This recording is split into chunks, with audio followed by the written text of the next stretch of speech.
sampai nanti ini akan menambah daftar gugatan dari seorang pencipta yang karya-karyanya itu ya tidak dihargai ya, dan ini akhirnya membuat kita mengatakan bahwa komposernya yang salah. Padahal sebenarnya kita sudah membuka ruang untuk melakukan negosiasi, untuk melakukan perundingan, tapi tidak direspon. Ketika kita melangkah ke upaya hukum atas pelanggaran hak moral sebagaimana yang diatur dalam pasal 7 junto pasal 112, dan di pasal 112 itu ada sanksinya, ada dendanya, dan itu kita lakukan, nanti kemudian akan terjadi gesekan yang panjang lagi antara pelaku pertunjukan dengan komposer yang dianggap enggak benar selalu komposernya. Nah, jadi kami harapkan sebelum kita mengambil upaya hukum yang lebih lanjut, ada itikat baik untuk hadir, untuk mencari solusi atas permasalahan ini. Ya, kenapa klien kami juga mengambil cara untuk melakukan somasi terbuka ini, tentu agar ketika masalah ini menjadi masalah hukum, ada catatan digital bahwa ada jejak digital bahwa kami sudah melakukan upaya-upaya yang sepatutnya kami lakukan. Jadi jangan sampai nanti kemudian ketika ada gugatannya jadi makin besar, jadi pusat perhatian, kemudian dikasih tahu kenapa baru sekarang kan, itu selalu itu. Padahal sudah ada langkah-langkah yang dilakukan. Selama ini langkah-langkah yang dilakukan kan mungkin tidak selalu dibagi ke teman-teman media. Tiba-tiba sudah ada gugatan, dan selalu mereka defendnya kok baru sekarang, kok nggak begini nggak begitu. Padahal ini sudah diberi kesempatan untuk bermusyawarah, tapi tidak merespon ya.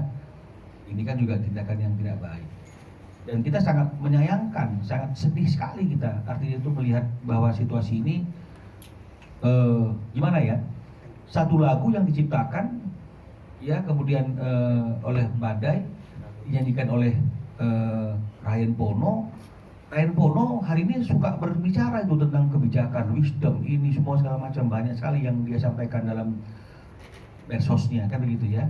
Kami berharap walaupun ini tidak secara langsung berkaitan dengan dia, tapi harusnya setelah ada somasi kepada Halo Entertainment itu, pasti kami berharap ada komunikasi di antara mereka, dan harusnya Ryan memberikan masukan-masukan sebijaksana apa yang dia katakan selama ini dalam beberapa media sosial ya.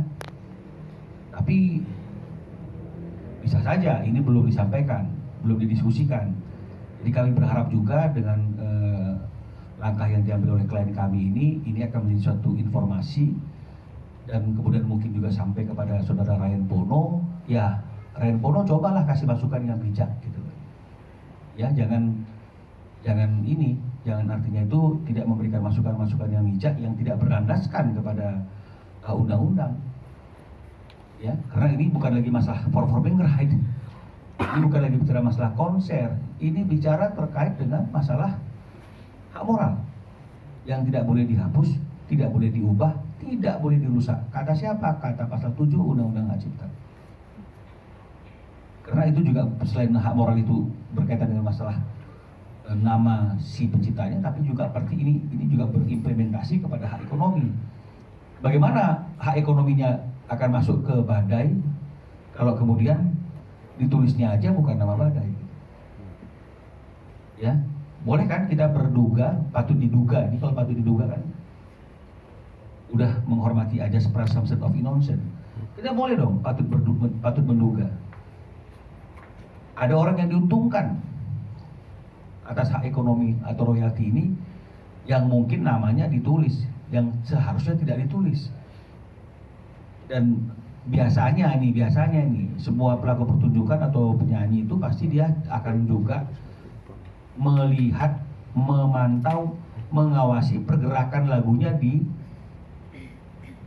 digital content pasti ya. Mana ada tuh penyanyi yang tidak coba lihat udah bagaimana nih viewernya lagu saya ini, bagaimana respon pasar, pasti nengok-nengok, pasti nggak mungkin juga nggak ngecek Jadi harusnya tahu lah, ya patut diduga tahu lah. Ini lagu yang ciptain bukan saya, tapi kok nama saya ditulis kan begitu. Ya, jadi ini yang kita harus luruskan. Jangan-jangan, nah ini patut diduga lagi nih. Jangan-jangan semua orang yang teriak-teriak itu punya masalah semuanya sebenarnya, jangan-jangan. Jadi mereka berlindung dari apa yang mereka lakukan hari ini untuk supaya mereka tidak bisa dikenai sanksi hukum atau tidak bisa diapa-apain karena udah menjadi suatu gerakan moral ini. Padahal sebenarnya nggak harus seperti itu. Semua persoalan bisa diselesaikan dengan musyawarah, ya karena anggota rekan-rekan di aksi juga yang dia juga sebagai pelaku pertunjukan juga mungkin juga melakukan hal-hal yang seperti ini, tapi sejauh yang saya lihat semuanya selesai dengan baik-baik karena mereka mengakui dan lebih memilih untuk menggunakan ruang untuk mediasi dalam menyelesaikan masalah, bukan nantangin. Ya, jadi ini yang mau kami sampaikan. Kalau tentang upayanya, ya tentu selanjutnya jika memang ini juga tidak dapat respon yang baik dan positif, kami akan melakukan upaya hukum. Berapa lama waktu yang akan diberikan, Bang? Ya, artinya begini, setelah somasi terbuka ini, kita akan tunggulah dalam 1 minggu ini ya.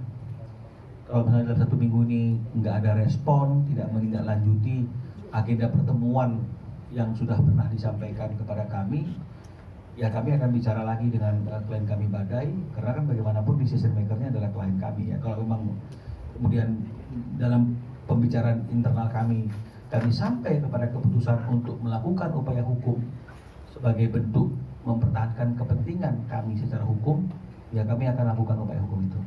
Bang, mungkin sanksinya apa, Bang, untuk pelanggaran hak moral? Kalau yang diatur dalam pasal 112 Undang-Undang Hak Cipta ini, itu dendanya 300